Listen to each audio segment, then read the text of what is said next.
All right, guys, welcome to Weightlifting Life. Once again, I'm Greg Everett, of course, and with me is Ursula Garza. Make sure to submit your questions, catalystathletics.com/podcast. Also, if you're listening on iTunes or Google Play, please take a moment and give us 5 stars and a nice review. That helps us a great deal, get this thing a little more visible on those platforms. And then you can help everybody else enjoy us. So you'll be doing the world a favor. Or you'll be doing us a favor. It's arguable what it's doing to the rest of the world. All right. Well, we have... we're going to be ambitious. We've got a few questions here. We'll see how many we get. We were joking a minute ago that this first question alone we could probably talk about for a week if we really needed to. We'll try to make it a little more concise than that. But before we do that, anything we need to discuss beforehand, any current events, the problem with that being that this is not going to come out for about 3 weeks. Speaking of that, I feel like we haven't done one of these in like 2 months. It's been so long. Well, there are current events, but by the time this gets it will no longer be a current event. Well, we've got University Nationals coming up, and that was moved because of the flooding, unfortunately, in Baton Rouge to New Orleans. I mean, the move wasn't unfortunate. The flooding, New Orleans, is that near New Orleans? Mm-hmm. It's New Orleans. It's in New Orleans. Nolans. Yeah. And so that, and in addition to that, I mean, I would consider this some sort of news. We're hosting alongside that a U25. Yes. Which brings back the old, they used to have, an under 23 worlds. And so that, revives that under 23 category in the form of U25. We actually went up, at least at the national level. We've never, that I can, in my, histories, had that. So that if you're not in college, you don't have to fake being in college to go to collegiates anymore. Right. You don't need 1 unit of online underwater basket weaving. No, which is very hard, especially if you can't hold your breath. True. There is an announcement actually yesterday under USADA of a positive drug test. There were a couple actually in the last week. Yeah. So one of which comes from a female athlete that was on world teams formerly. So I think that was kind of notable. I mean, usually the positives are like B session positives. So none of us, or C or some other session that doesn't get much notice. In terms of it's not really moving people around on a ranking list or something like that. Well, yeah, but to be fair, in this case, the thing that she was popped for is by no means a performance-enhancing drug. It's not anabolic. Yeah, if anything, it's a sad case. Yes. But I think it may point to some of the problems in our sport and like how we handle the pain that you're left with when you're leaving the sport. And not just, the physical pain. There's other things to discuss in regards to weightlifting. And one day we'll get around to it. But there was a death this past week of one of my former teammates. That's right. It's still being investigated. But I have a little bit of a fear that it may be related to some sort of depressive episode. And we've actually, in weightlifting, and this is going to get really depressing, so we probably want to get to our questions. We've seen quite a few instances of either suicide and or suspected suicide tied to depression. And I think it's kind of an underlying problem when athletes, especially higher level athletes, and she wasn't necessarily a high level athlete, but still could succumb to the same kind of lack of development of an identity other than being a weightlifter. Mm-hmm. And, we talk about the weightlifting life being us being focused on this particular life, but it's, I always stress to my athletes, it's important for them to have well-rounded lives and so that they have other things that they're involved in, even if weightlifting is your main focus. Right. You don't want to end up when you retire from weightlifting feeling like you suddenly have no purpose in life. And you have to start a podcast because that's all That's why my plan, Ursula, is to continue to get better and better at weightlifting indefinitely. Oh, really? Yep. I think that's the trick, is no one's ever tried that before. Or, they all thought, well, eventually I'm going to get worse, so I'll just quit. But, I'm just going to keep getting better. Well, Jody once told me at a master's meet, which was, it cracked me up, made me want to smack her too. But she said, oh, I get it, Ursula. I don't have to lift more weight. I just have to get older. Because as you get older with the Malone-Meltzer formula, your Sinclair goes up even if you keep lifting the same weight. Yeah, perfect. So that's going to work out for you there, Greg. Just keep lifting the same weight and keep getting older, and you'll effectively improve. Well, I'm really proficient at doing both of those things so far. So I think I might be onto something. All right. Let's move on from the depressing to the frustrating. Yeah, that's kind of the news of the week, but that's the weightlifting afterlife. We don't need to get into that quite yet. Yeah, that's the weightlifting afterlife, but this U25 thing, I think I'm pretty excited about seeing, like giving another opportunity for athletes to compete, and then we're going to do this whole American Open Series. And so when are the details of that even going to come out? Because I think everybody's kind of wondering what's going to happen. It's on, like, the dates are on the calendar, and because I'm not like actually the event coordinator, I don't know that I have the details. I think we have. No, I don't know. I don't have the details. Oh, good. Why would you need them as the event coordinator? Yeah, I don't. I'm not the event coordinator, so I don't have. Oh, you're not. I thought you said you are. No, Thank God for that. I'm not. Yes, absolutely. Thank God for that. Actually, you know what else that we should mention is the seemingly more and more likely possibility of a new women's weight class between 75 and 75 plus, for which USA Weightlifting has actually released qualifying totals, despite the fact that it's not confirmed yet. I mean, they've been talking about this for at least 5 years. And the plan is to be prepared for a September ruling, right, by the executive Open board. Yeah. So we're expecting the IWF executive board to approve a class, and then we, based on what we think, we've been told that potentially that class will be. I mean, we don't know for sure. Like, the details have to be solidified. So we have what people are telling us, but we've heard different things, to be honest with you. I've heard so far 3 different weight classes, potentially. Awesome. Yeah. So it looks like if that all goes through, our plan is to go ahead and include that weight class at the American Open, so that we get a jump start on it for going into the next year, because then there would be that class internationally. Right. And you want people to have had a chance to qualify in that class internationally. And so the American Open would begin. So the first national meet that we have that sits as a qualifier for anything should include it. And so we're actually trying to be, prepared. And so that's what we're doing. You say that as if it's a novel idea. Well, I think we've always tried, but sometimes we're better at it than others. We're thinking about considering getting ready to prepare, to plan, to be ready. For the meeting to plan about it. Right. Now, the American Open Series, the dates we've set, and those should be on whatever calendar is out, and there's probably more information online than I have in my head. I read through a lot of shit, Greg, all right? You know what? Don't make excuses. I remember a lot, and I forget a lot.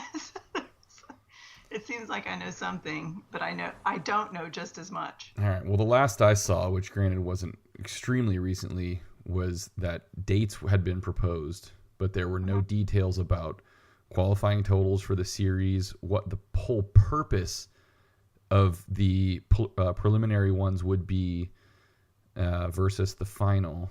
Although the one thing that I was told was that there thankfully will be no requirement to compete in any of the preliminary ones in order to compete in the final, which would have been crazy.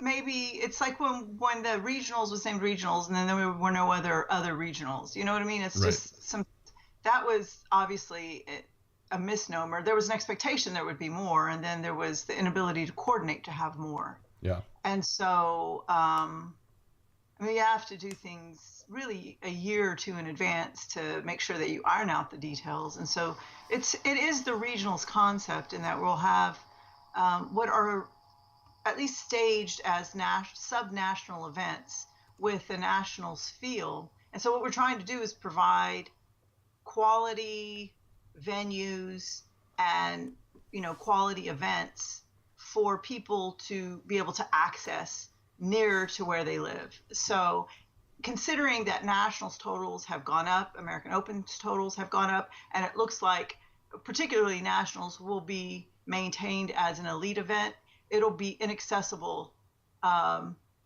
relative to how accessible it was in the previous years. Right. So in order for someone to have the opportunity to compete at something that is more similar to a national event, these events will be placed, and a lot of it has to do location-wise with where we have our equipment at the time. So we don't want to move our equipment across the country for a sub-national event and then back across the country for a national event. So we kind of have to do this show on the road type maneuvering. And I think that's what's making it a little hard to get all the locations and the details set in stone. And I mean, the truth is right now we really don't have an event coordinator in place yet, an event director. Pedro Maloney, who just organized the Olympics, was hired to take Phil's place as our event director. And in the meanwhile, Phil, who is now the CEO, is also still tasked, at least he tasks himself, because it's the area that he knows the best and is familiar with and does a phenomenal job with, honestly. Yeah.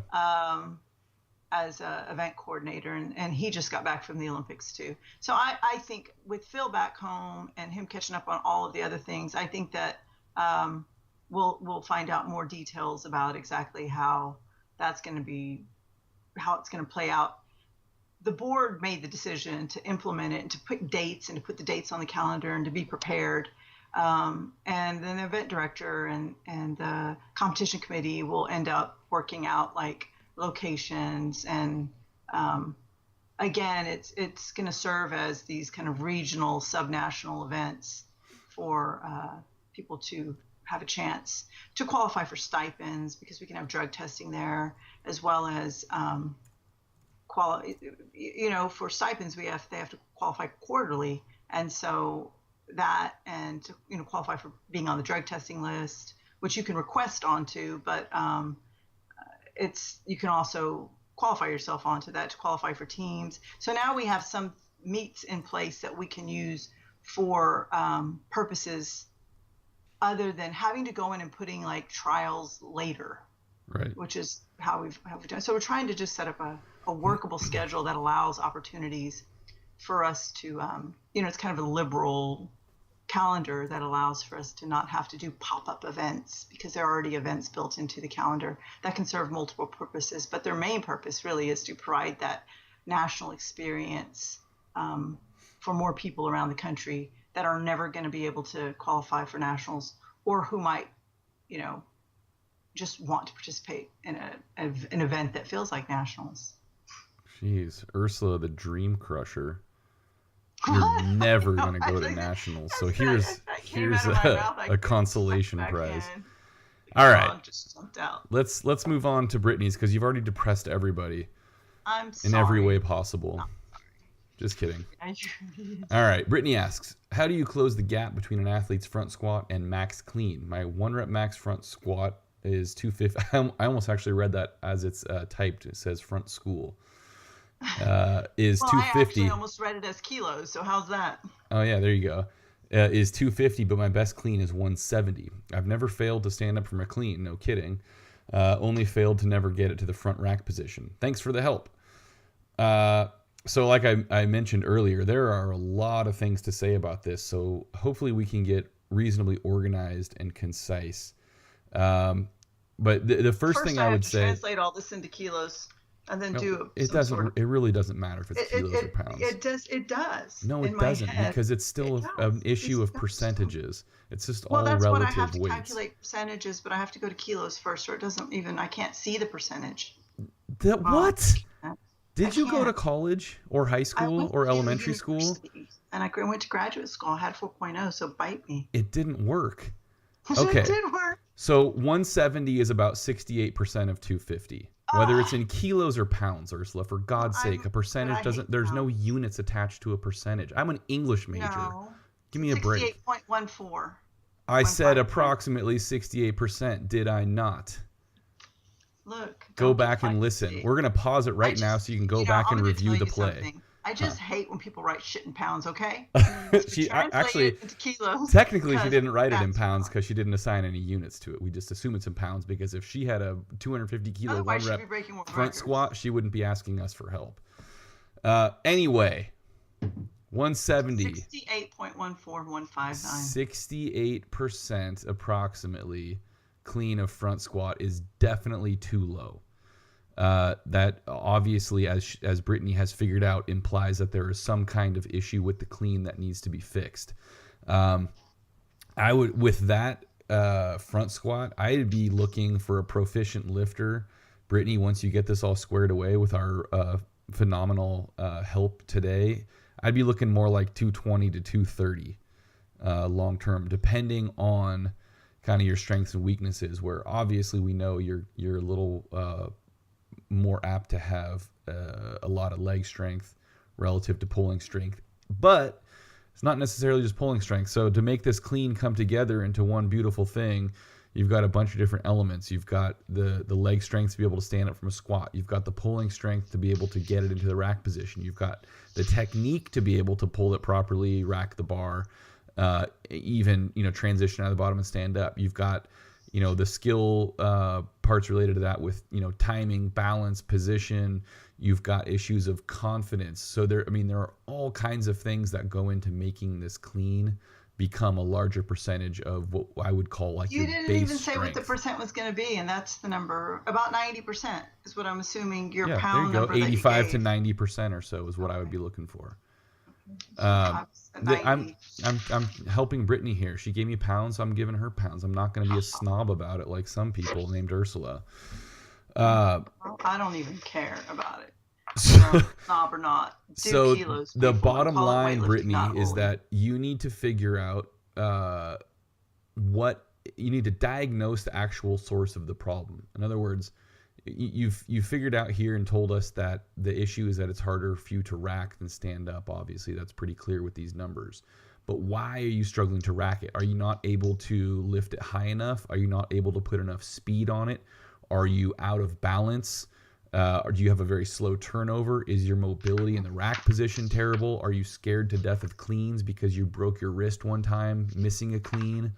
What exactly is the problem? And so what I would be looking to do is figure that out. What would have been helpful if we would have known like what her power clean is in relationship to this, so that we can know like whether it's just this like super slow turnover and inability to like get into a comfortable clean rack position, because she says that she only fails to get in the front rack, and you don't know if that's a pull position or if that's actual like where she racks it, or if the bar just comes crashing down on her, right? Or she even knows how to meet a bar. Because I read this question and I kind of assume that the bar probably gets high enough, but she doesn't have either a quick enough turnover, or she doesn't know how to meet the bar, or the bar from the contact in that second part of the S curve like comes at her and pushes her back or down. You know what I mean?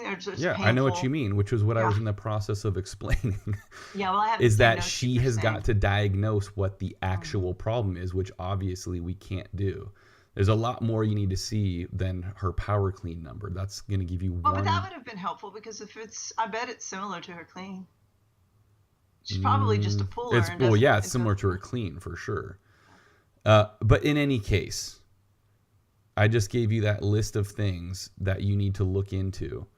And then once you figured that out, you can start selecting exercises that are going to address the problem and kind of bring those two things together to meet.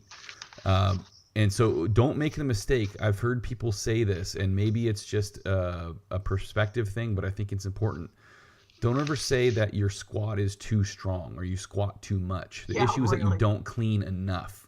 Yeah, you're So inefficient. you don't want your squat to get worse. You want your clean to get better.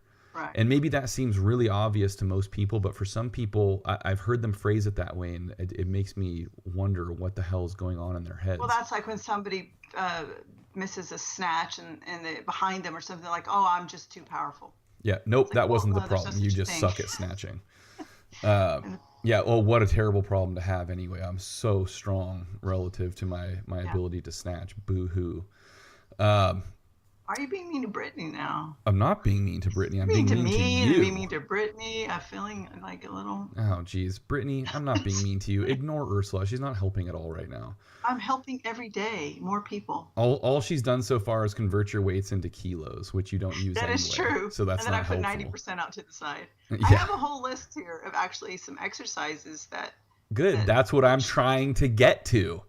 You're Do it, killing Greg. me here. Okay. So now that we've talked about how you need to diagnose the problem and figure out what exercises you do, now Ursula can give you a list of exercises that you may find helpful. Ursula, why don't you let Brittany know what exercises you might I'm going to suggest? give two, and we're going to have to put one on the website. Well, the first two that are the most obvious to me are to start working on meeting the bar.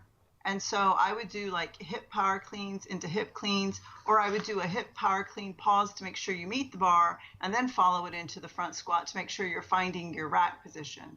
So not like a hip, but like a power position. Power clean, catch, make sure you meet the bar, rack it, you're in a comfortable position, and then follow down into the squat. So I'd break it up first there. Then if you can do that, I would move into a full power position clean. The other exercise that I would do that I like a lot, and I usually do it on the snatch, because it makes the turnover really smooth and gives you a really concise top of the pull into the receiving, in your turnover, is a hip muscle squat clean. And it's a hip muscles clean, or a hip clean, just without actually moving your feet. And so you would work on like just going down, pulling the bar, then pulling yourself under. And I kind of prefer that to pull unders, but I think pull unders might help as well. Yeah, that would be the first one I said would list in addition to those two, is a tall clean or a pull under, as Ursula calls them. Point being, though, that you're working not only physically to move yourself into a relatively low receiving position and connecting smoothly with that bar and aggressively and in balance, but also you're building the confidence to do that.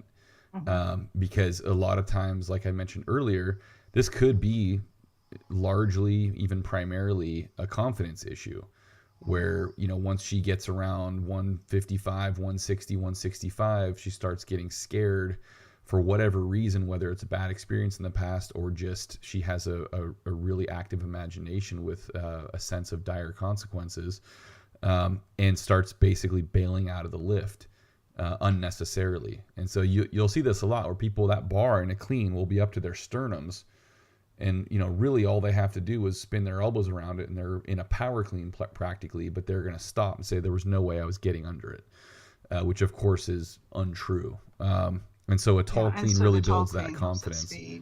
Yeah, and so I think any clean from a position, maybe mid thigh or higher, so like Ursula was saying, a hip clean, or a clean from power position, or a clean from mid thigh, or even blocks, any of that kind of stuff. The power clean plus clean is good if it's a racking issue. I use that one a lot too. And the idea with that, the cue that I'll give people is I want you to, turn over the bar and meet that bar at the same, approximately the same height in the power clean as you do in the regular clean. Teach them the idea that they can get that thing turned over and racked on their shoulders very quickly. They don't have to dive into the bottom and let it fall on them. And this was one of the reasons I said knowing her power clean would have helped, because if it is the same as her clean, then we can say all those things are true.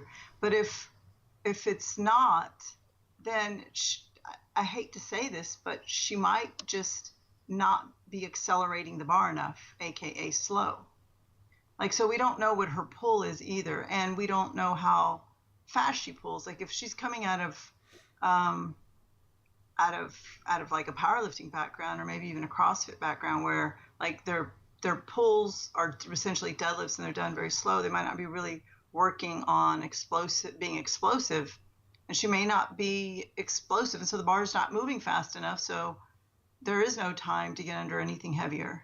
Yeah. So I mean, that's why I had pointed out that a power clean would have been good to know, because then it would have helped to clear out some of those potentials. And we should probably note too, when we were talking about being able to clean 90% of your best front squat, that number is going to vary a lot based on the athlete. So, you know, the more explosive you are versus being just strong in general, the higher that percentage is going to be. So a very explosive lifter is going to clean a much higher percentage of front squat than someone who may be very strong but is slow.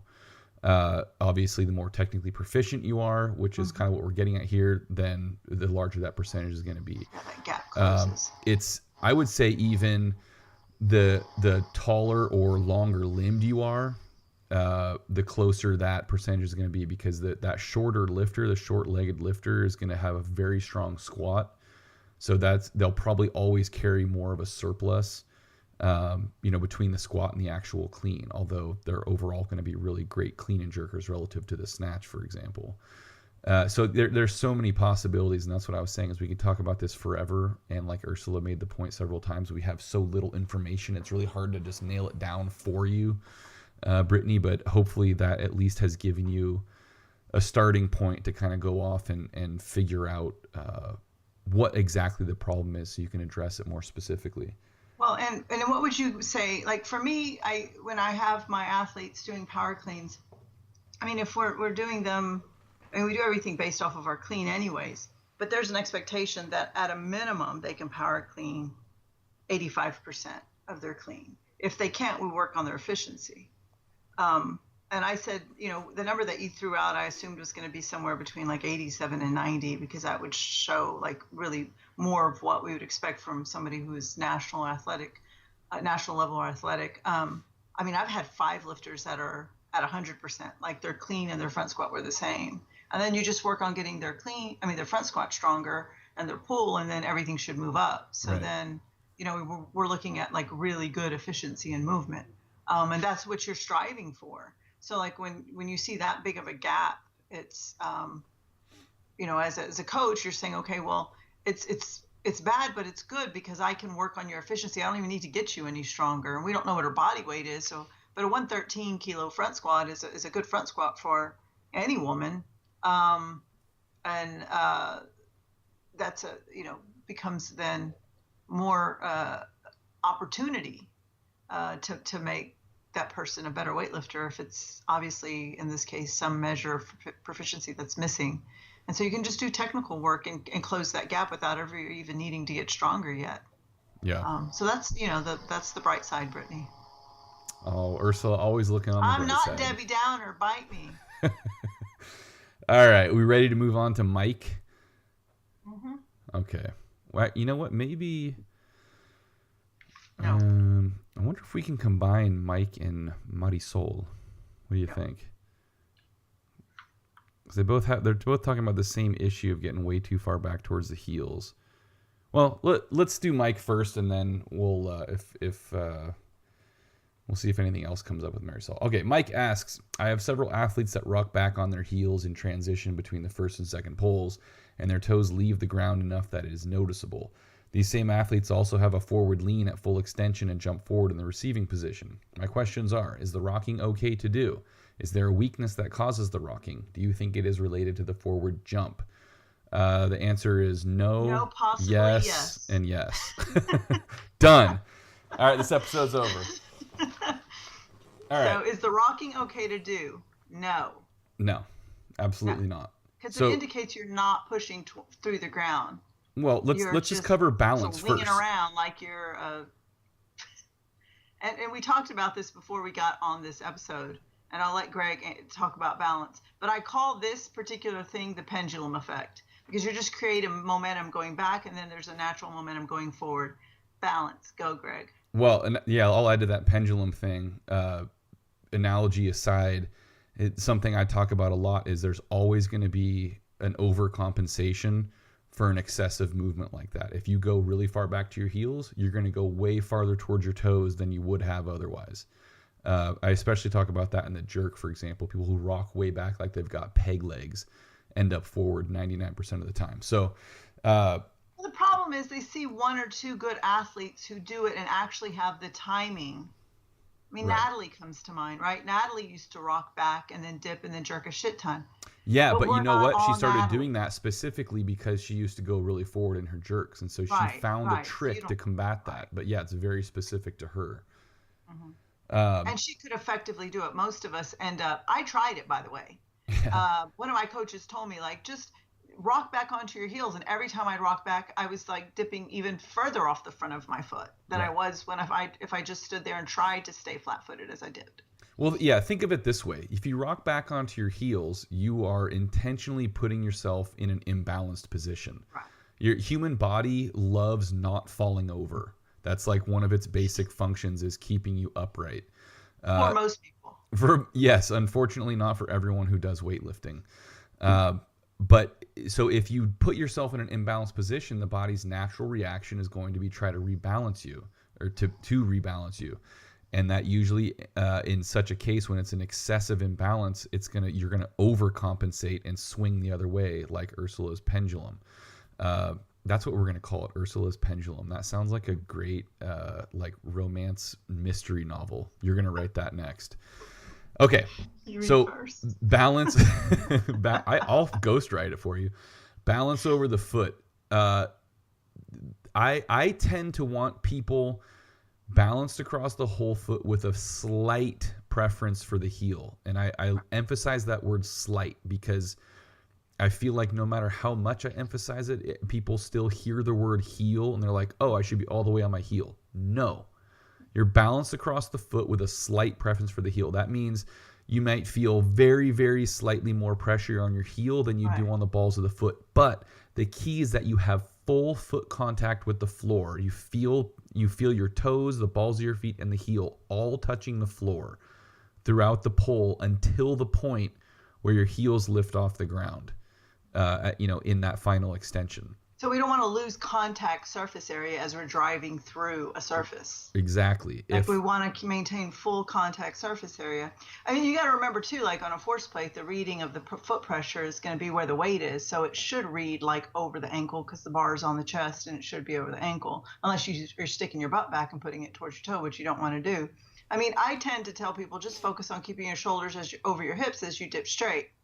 And hang on now, because we're talking. Lumbar. You're getting sidetracked because now you're talking about the jerk specifically, but Mike's asking about the snatch and the clean. Was he not? Nope. Oh, shit. No one's talking about the jerk except you. You know why? I guess, okay. Well, I guess in my head, I'm thinking of Natalie. Let's see. Several athletes are going to transition. He did mention the pulls. Oh, sorry. The first and second pulls of the jerk, Ursula. Well, it happens. It's the same thing, though, really.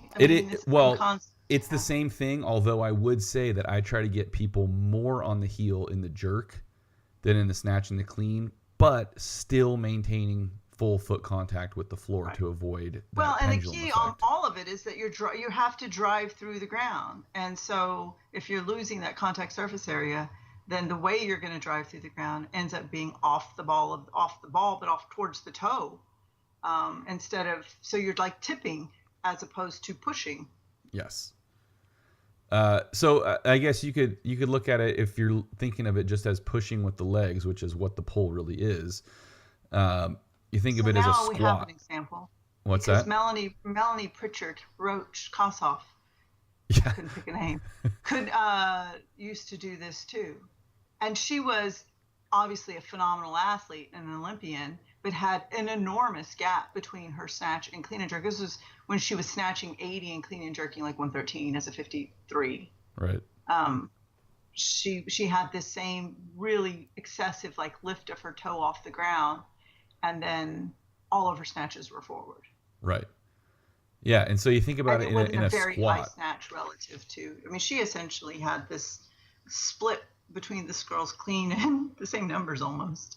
An 80 or 77 and 113, which was too big of a gap between the snatch and clean and jerk for such a small lifter.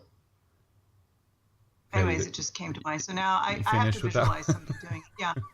So now I found an example of somebody doing it unsuccessfully. And so I'm good with the rest of your explanation. Okay. Thanks. Just let me know when you're finished, and I'll proceed. Okay, you proceed. If you think of this pushing with the legs in the pull of the snatch or the clean, you kind of relate it to a squat. If you're doing a back squat or a front squat, you wouldn't want to do a back squat or a front squat with your toes floating up off the ground, balancing on your heels like you got peg legs, nor would you want to do it strictly on the balls of your feet. So I think in that case, it's a little more obvious. I think part of the problem that occurs these days, at least, is that people who are learning heel or hear that cue, heels, or go back to your heels, something along those lines, so much without understanding what the purpose of that cue is. And really what the purpose is to get someone to shift their weight back that is already too far forward. And so if or that has really heavy weight. Because well, when you're but lifting it doesn't matter weight, though. It doesn't matter how heavy the weight is. But when you're driving through the ground, if you don't make, when you're learning with a barbell, you don't have to make such a concentrated effort on getting the pressure on your heel as you're transitioning past the knee, because the weight's not really pulling you forward. I mean, I talk sometimes to my athletes about just like learn how to create the bar path. And then when the weight gets heavier, you're going to have a different sensation. So I think one of the cues that you hear coaches tell athletes is stay on the heels or get on the heels, is because when the weight's really heavy as you transition, the pull forward, like trying to combat that toppling effect, is much harder. There's not much of a toppling effect with really, really light weight. Right. And I think what happens is they take cues from higher level athletes, from coaches that are coaching people who are lifting heavy weight relative to their own body weight. And then they start applying that to someone lifting 50% of their max. And then you end up getting this tip back to the heel. Right. But let me clarify that, because you're making this very confusing. Because the weight, it doesn't matter how much weight is on the bar. The balance should still be across the whole foot. Right. So it sounds like what you're saying is that as the weight gets heavier, you have to be farther back towards your heel, which is not correct. And I know that's not what you're saying, but that's what it sounds like. So the point is, it will be harder to control, yes, because the bar is in front of the body, and the tendency will be for that bar to pull you forward. And the heavier that bar is relative to the body, the greater that tendency will be. So the point that I said at the very beginning is that you'll hear that cue because people are too far forward, not because they're supposed to be on their heels. And so people hear that, misinterpret it, and they say, oh, they say heels, so I should be on my heels. So, well, and they think of heels as just the heels, and it's never just the heels. Well, the word heels does mean just the heels. That's exactly what that word means. And that's the problem with not understanding what cues are being used for. The cue isn't get on your whole foot with a slight preference for your heels and make sure that it doesn't pull you forward anymore. That's what it should be. It should be, but that's not what a cue is. A cue. Well, but that's how it needs to be interpreted. Right. And but when people throw out a cue and they don't know the interpretation, or the person that's hearing the cue doesn't know the interpretation, then the communication is not occurring. So let me say this: when you're in your starting position, the bar is still attached to the floor, so it's supported by the floor. You should have basically a full balance across the foot. Definitely, we see so many people who want to be all on the heel in the starting position. Oh, that's the perfect formula for rocking forward and getting pulled forward in a lift. It drives me crazy. They want these like vertical shins and weight all on the heels. Worst possible thing you could do. And then they complain that they nicked their shins. And I'm like, well, why don't you quit trying to pull the bar in? Don't pull it through your shins, for starters. So when you leave the floor and that bar is then attached to your body, so now your feet is supporting the bar and the body together, you do want to think of shifting back slightly, because again, you're going to get what Ursula is talking about, is that bar is going to want to pull you forward. So you do have to control that and kind of actively rebalance that body, because if that bar is over the balls of the feet and you lift it perfectly straight up and don't try to rebalance, you will be forward over the feet. So there, in a sense, you are shifting more towards your heels as you start the lift, but then you're staying there in that balanced position. You're not continuing to shift back toward the heel to the point where your toes are floating. That's completely way too far. And then as you transition and finish, that pressure is going to move towards the balls of your feet because you're, quote unquote, jumping. You're talking about the transition at the hip now. Right. So that you're beginning the second pull. So as you go through the second pull and finish the second pull, Your heels are going to rise because that's a natural part of pushing hard against the ground, as if you're jumping, or if you hate that word jumping, as if you're pushing hard through the ground to extend your knees and hips together, blah, blah, blah. But the point is there that just because the pressure is shifting onto the balls of the feet, it does not mean your line of gravity is shifting to the balls of the feet. That the line of gravity should stay in the same place it was through the beginning of the pole. The middle of the pole and the end of the pole should all be the same. Your center of mass stays balanced over that base. And so I think people get that confused a lot of the time too, is they feel that pressure shifting to the balls of their feet and they're like, oh my God, I'm forward. No, you're not forward. You're just driving really hard against the legs, and that's a natural part of it. So bottom line, to distill that incredibly non-concise, horribly wandering answer, balance over the whole foot. Keep your full foot in contact with the floor.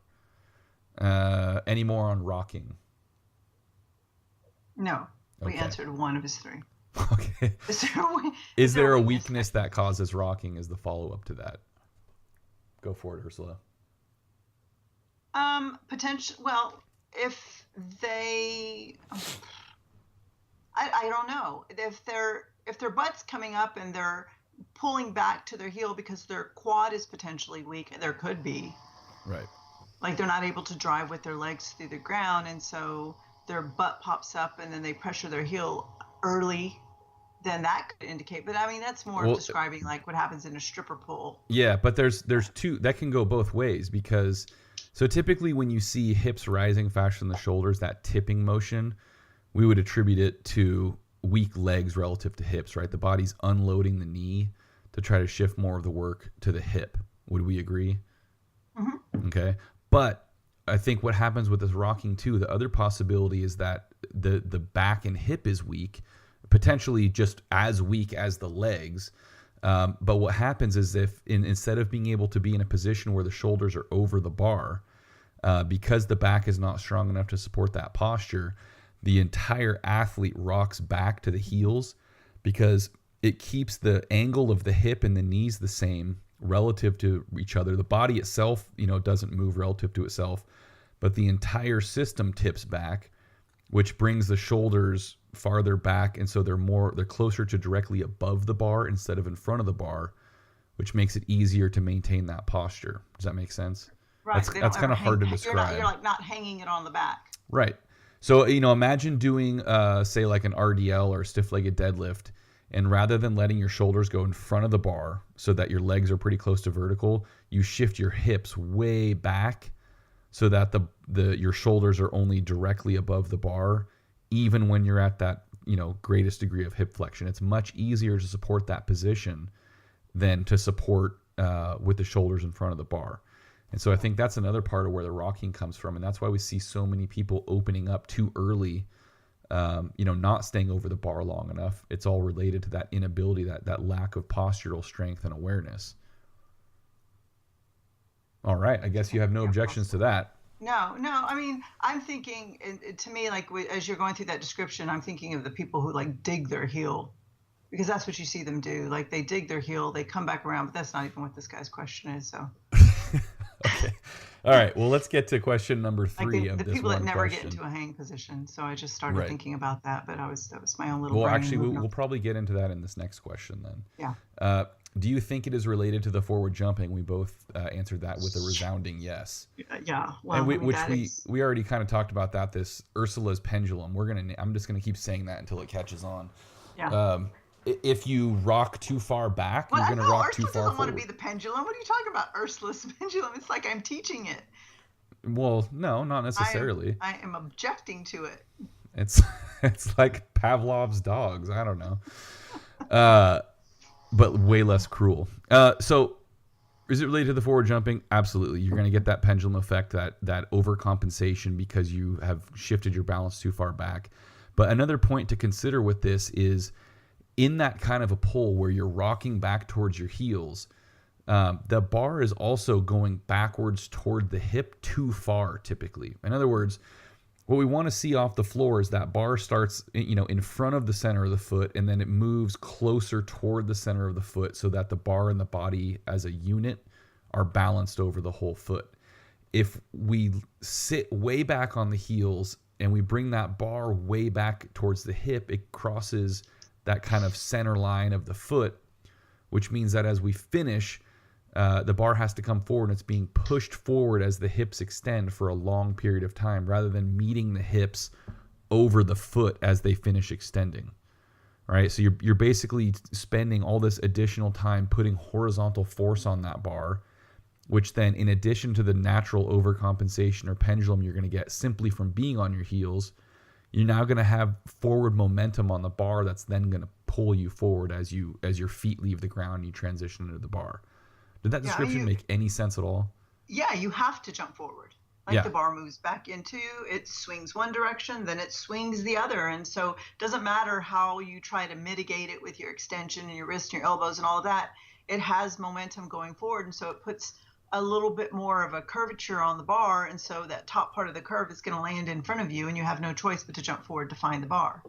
Indeed. Because the momentum is really driving the direction of the bar more than you are. If you want to drive the direction of the bar, you should be driving through the ground straight.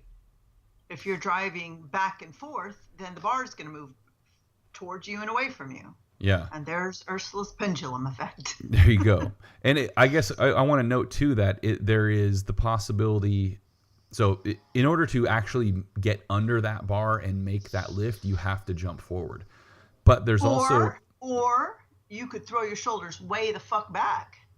Yeah. When you feel it going forward and put a big ass loop on it. But typically it's too late. Work.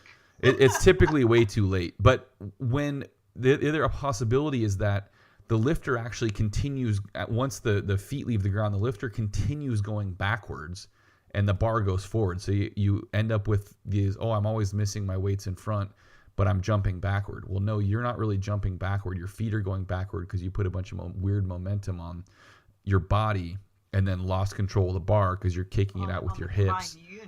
Right. So instead of the bar and body coming together and staying together, they basically kind of swing back and then swing away from each other. So there's a couple possibilities with that situation. All right. Did we adequately cover those 3 questions? Yeah, I think we did better. All right. Well, Mike may feel differently, but we can't get feedback from him yet. So, all right. Marisol asks, I was introduced to Olympic lifts in CrossFit. Did CrossFit for a year, then decided to turn over to pure Olympic weightlifting. That's when I realized I enjoy lifting heavier and correct than fast and throwing my technique out the window in a WOD for CrossFit. You're not alone. One thing I did notice was that it was extremely hard to break bad habits. Also not alone. I learned to put the weight toward my heels rather than my toes, and I had a super bad habit to pull too soon in the second pull. That's the part I want to focus on since we just talked about the heels.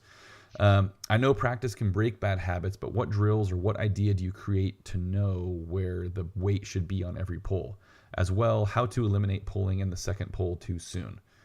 All right, so let's focus on initiating that second pull too soon and what drills we can use to break those habits. Well, right? I had already written on Mike's answer segmented snatches. I mean, for feeling like where you're supposed to be, doing bottom-up work is really helpful. I mean, you can do top-down work too, which most people already do.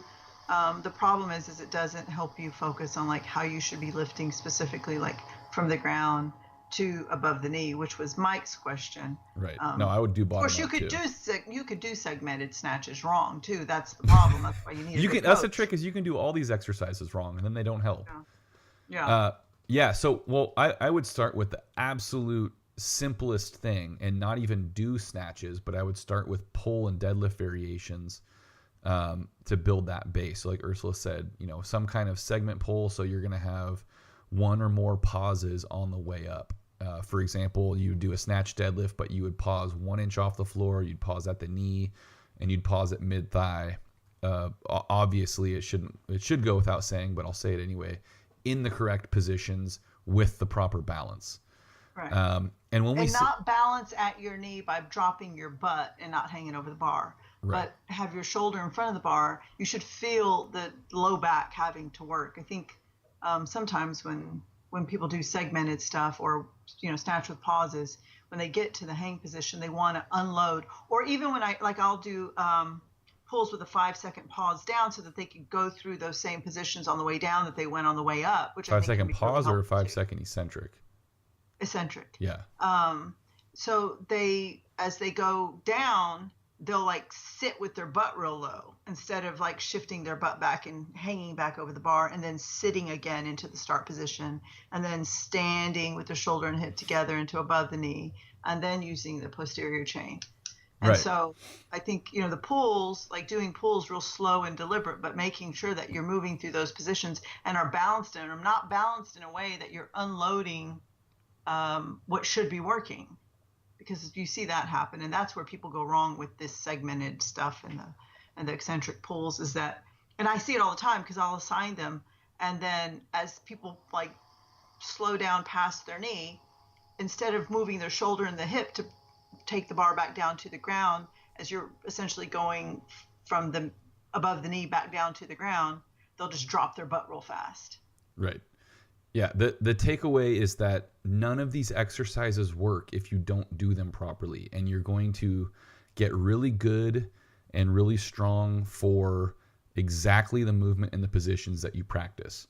Right. So if you want to do the positions properly in a snatch, you need to do all your snatch related work in the proper positions.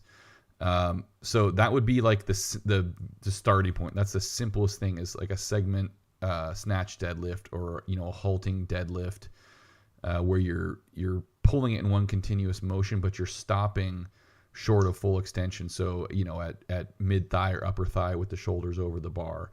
And by the way, pause. It means a pause, not like hesitate momentarily. Like you need to actually hold those position.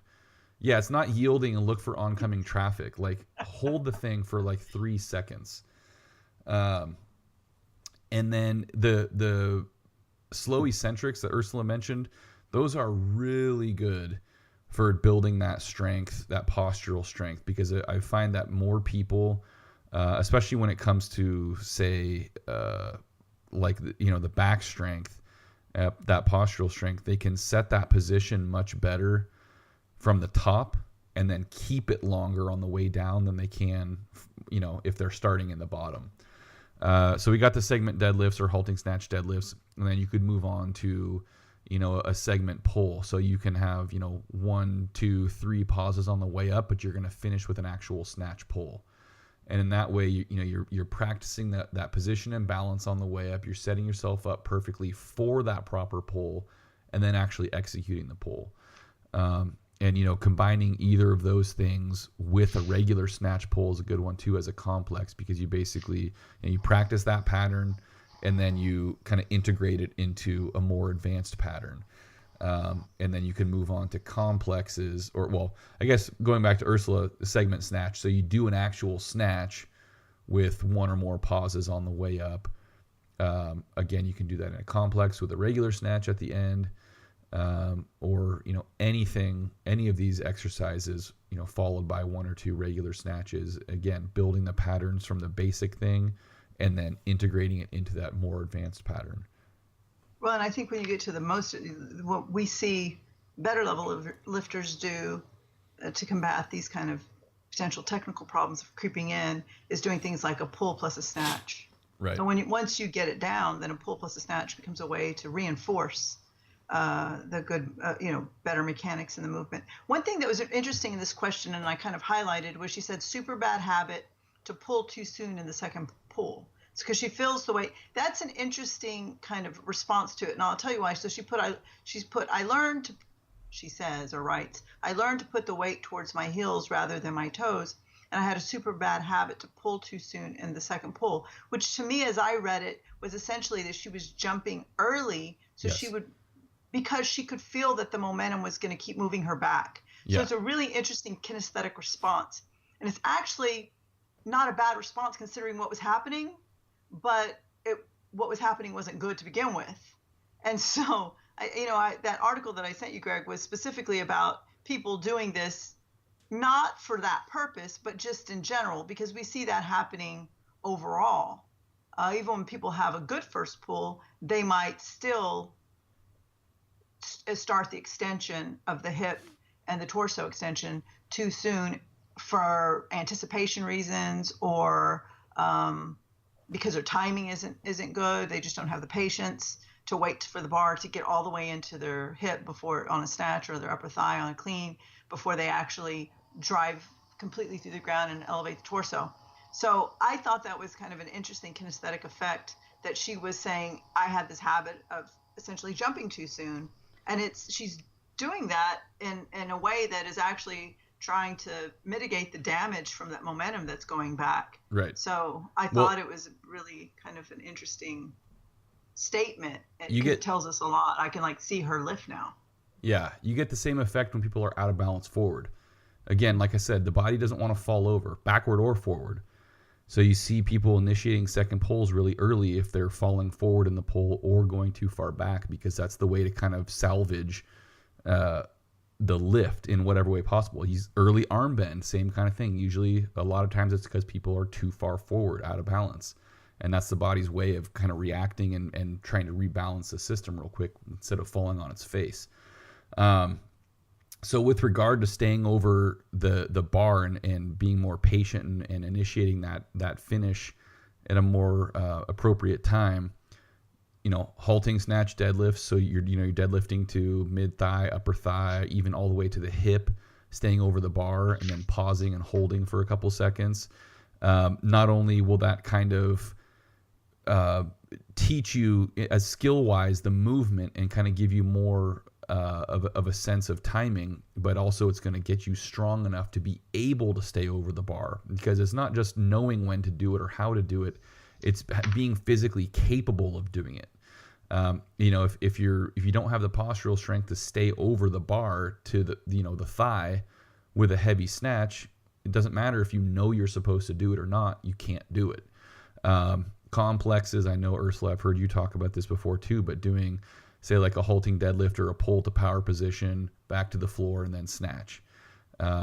Or even like a slow pull snatch where you're pulling, to maybe like a 3 count from the floor to mid thigh and then exploding. So basically, there are a lot of different ways to reinforce that, but you definitely have to look at approaching it both from a skill and an awareness side of things, but also a strength side of things, and make sure you have the physical capacity to execute the skill that you're supposed to be doing. One of the exercises that I'll assign sometimes if I see people kind of moving all over their foot, either too far back or too far forward, is I'll give them, I don't know if you've ever done these. I had a Bulgarian coach used to give them to me, snatch pull jumps. And of course, it changes a little bit the mechanics. I think so, but just tell me obviously what that is, because I may or may not. So you do a snatch, you go into your snatch, like you stand up like you're snatching, and then when you get to your jump position or your power position, you actually jump off the ground straight up with the chest and elevated. It's a little different, obviously, because you're not pulling under. Yeah. And so it changes the mechanics of the top of the pull a little bit. But not much more than just a regular snatch pull, really.